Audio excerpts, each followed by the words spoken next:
दोस्तों, एक लड़का जेल के अंदर बंद था और उसे फांसी लगने वाली थी। फांसी में केवल 2 दिन बाकी थे। 2 दिन पहले जेलर ने उससे पूछा कि तुम्हारी अंतिम इच्छा क्या है। हर मुजरिम की फांसी से पहले उसकी अंतिम इच्छा पूछी जाती है और उसे पूरा किया जाता है। जब जेलर ने लड़के से उसकी अंतिम इच्छा पूछी तो लड़के ने कहा, जेलर साहब, मेरी अंतिम इच्छा आप पूरी नहीं कर पाएंगे। जेलर ने कहा, नहीं, मैं आपकी अंतिम इच्छा पूरी करूंगा।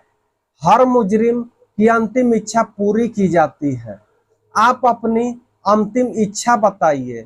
मुजरिम ने कहा, मेरी अंतिम इच्छा है कि मेरी बीवी को एक रात के लिए जेल के अंदर बुला लिया जाए।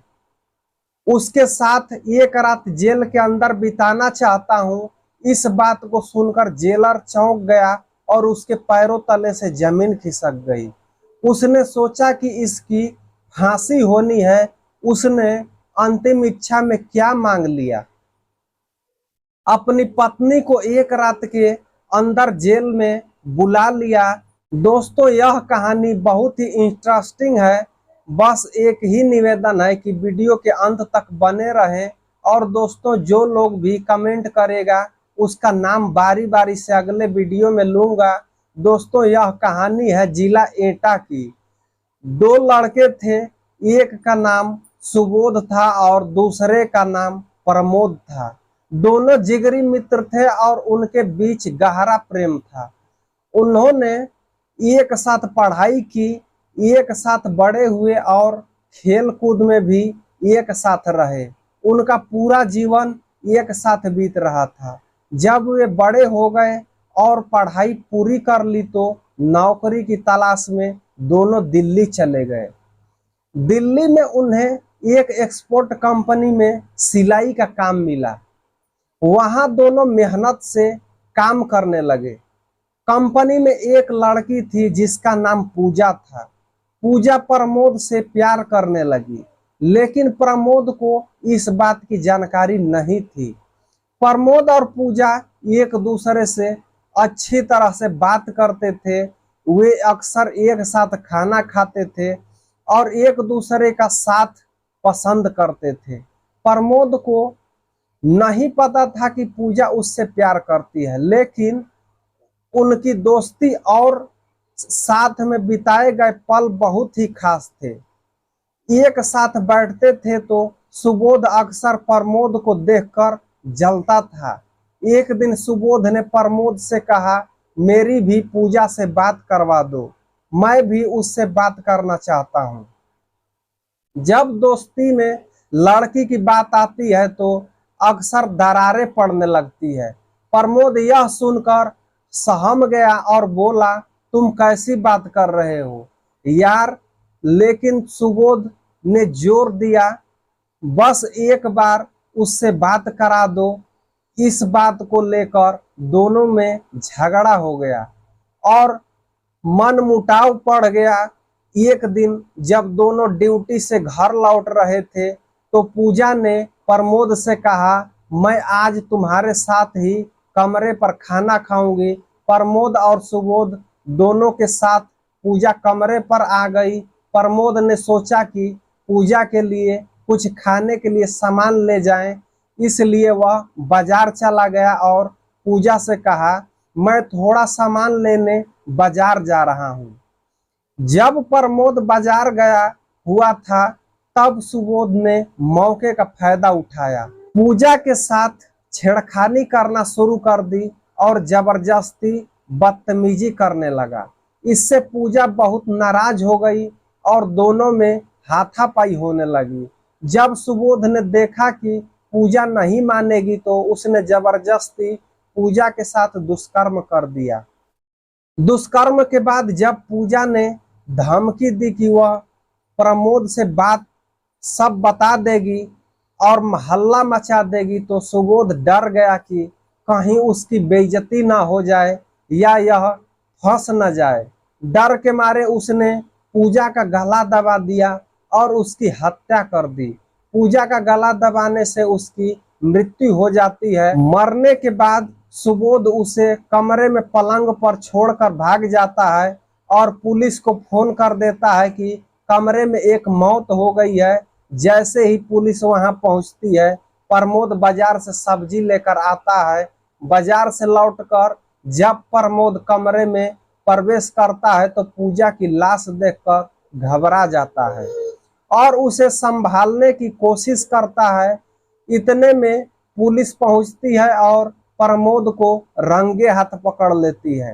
पुलिस प्रमोद पर हत्या का आरोप लगाती है और उसे जेल भेज दिया जाता है। जेल में प्रमोद को सजा सुनाई जाती है और उसे फांसी की सजा मिलती है। फांसी के दिन करीब आने पर 2 दिन पहले जेलर ने प्रमोद से उसकी अंतिम इच्छा पूछते हुए प्रमोद से कहता है कि वह अपनी पत्नी से एक रात जेल में बिताना चाहता है और यह सुनकर जेलर चौंक जाता है, क्योंकि उसके 20 साल के कैरियर में ऐसा अनुरोध कभी नहीं हुआ था। फिर भी जेलर इस अनुरोध को स्वीकार कर लेता है और हवलदार और पुलिस वालों के माध्यम से प्रमोद की पत्नी को सूचना भेजता है।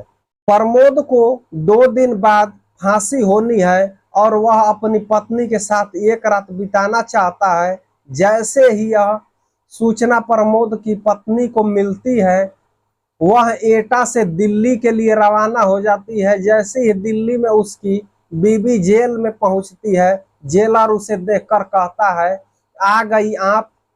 वह जवाब देती है, हाँ आ गई।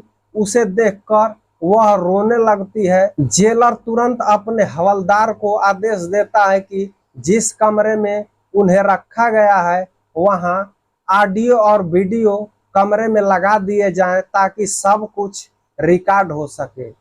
प्रमोद को उस कमरे में भेजा जाता है और शाम को उसकी बीबी को भी उसी कमरे में लाया जाता है। जब वे दोनों एक ही कमरे में होते हैं, उसकी बीबी अपने पति को देखकर रोने लगती है और उससे लिपट जाती है। वह रोते हुए कहती है, आपने ऐसा क्यों किया? अगर आप पूजा से प्रेम करते थे तो शादी कर लेते, लेकिन आपने उसे क्यों मार दिया? रोते हुए प्रमोद जवाब देता है कि देखो, मैंने पूजा को नहीं मारा है, मैंने कुछ भी गलत नहीं किया है, मेरे साथ बहुत ही बड़ा अन्याय हुआ है। उसने भी मेरे साथ धोखा दिया है, उसने बहुत ही बुरा किया है। जब वे दोनों बातें कर रहे होते हैं तो जेलर और उसका पूरा डिपार्टमेंट सीसीटीवी और ऑडियो कैमरे के माध्यम से उनकी गतिविधियों को देख रहे थे और सुन रहे थे। प्रमोद कहता है, मैं सच कह रहा हूं, मैंने पूजा को नहीं मारा है, मुझे जबरदस्ती फंसाया गया है, मेरे साथ बहुत ही बुरा हुआ है।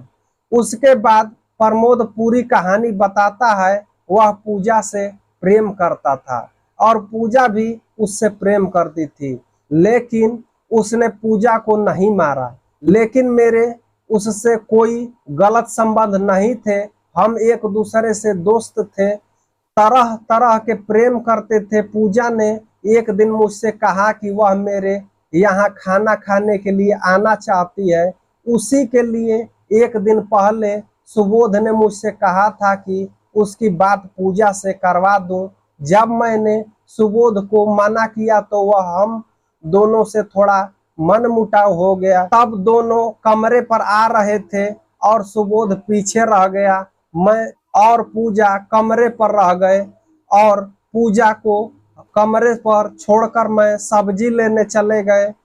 इतने में सुबोध आया और पूजा के साथ गलत किया और उसका गला दबाकर उसे मार डाला। उसके बाद उसने मुझे फोन कर दिया, लेकिन मुझे पता नहीं था कि घर में पूजा की लाश पड़ी हुई है। जब मैं बाजार से सब्जी लेकर कमरे में आया तो देखा कि पूजा की लाश पलंग के ऊपर पड़ी हुई थी। मैंने उसे अर्धनग्न हालत में देखा और उसे ढक कर उठाने की कोशिश की। इतने में ही पुलिस आ गई। मुझे नहीं पता था कि सुबोध ने ही फोन करके पुलिस को बुला दिया था। पुलिस ने मुझे पकड़ लिया और मुझ पर इल्जाम लगा दिया। इसके बाद मुझे जेल भेज दिया गया, जहां मुझे फांसी की सजा हो गई।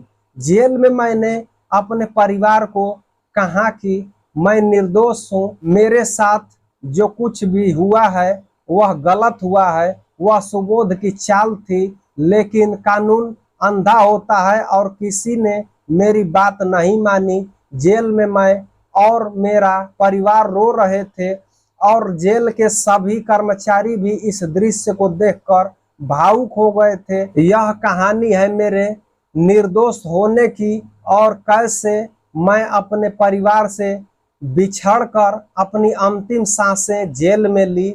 अगले दिन जब बीबी अपने घर जाती है तो वापस जाते समय बार बार लौटकर अपने पति से लिपट लिपट कर रोने लगती है।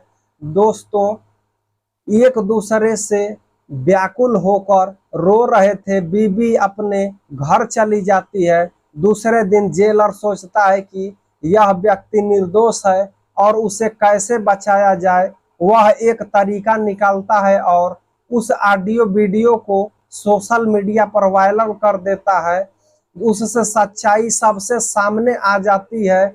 सोशल मीडिया पर सच्चाई फैलने से प्रमोद बेदाग बच जाता है। केस कोर्ट में जाता है और कोर्ट प्रमोद को बाइज्जत बरी कर देता है। वहीं सुबोध को पकड़वाया जाता है और उसे फांसी की सजा हो जाती है। दोस्तों, कहते हैं कि कर भला तो जग भला और कर बुरा तो हो बुरा। जैसी करनी वैसा फल।